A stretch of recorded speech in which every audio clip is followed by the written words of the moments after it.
Business expressions are fairly common in the business world. However, there are many people who hold this opinion that business idioms merely serve the purpose of enhancing the language by making it sounding more flowery and are not that essential to the field itself. However, nothing could be farther from the truth.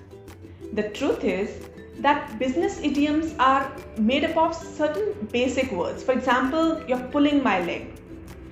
Each word in the idiom is easy to understand in isolation, but the entire expression might sound alien if you are interacting with your counterparts from the US or UK. The reason is because they use idiomatic expressions more naturally than others. So it's so important for all of us to master certain business phrases which would help us and give us an edge in the business world. And that's what we are going to do in today's episode. Expression number 1. A bad workman always blames his tools. What is the meaning of this? The meaning is a poor performer always blames his equipment instead of admitting his own lack of skills.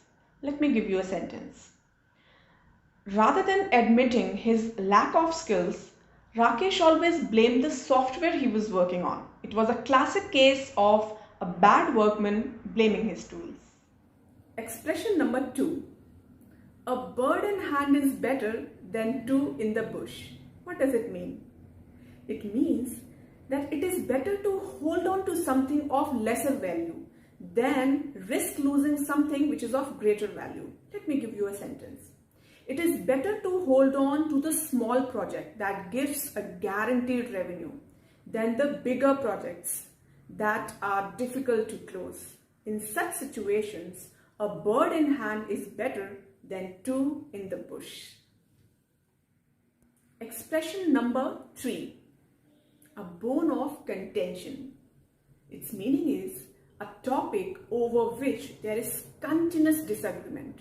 For example, working on the weekends without extra pay was a bone of contention between the workers and the HR department. Expression number 4. A can of worms. What does it mean? It means a situation or a problem that can create a lot of difficulties once one starts dealing with it. Let me give you a sentence. There is no point referring to this closed investigation file in this particular case. It will just open a can of worms. Expression number 5. A drop in the ocean. What does it mean? It means a very small amount compared to what is required. For example, my contribution to the PM Relief Fund was just a drop in the ocean compared to the amount of funds required for the restoration of the flood-hit regions. That's all for today, guys. I hope you enjoyed all the business phrases today. I'm sure you're going to use these in your conversation. Make sentences and write in the comment box. See you.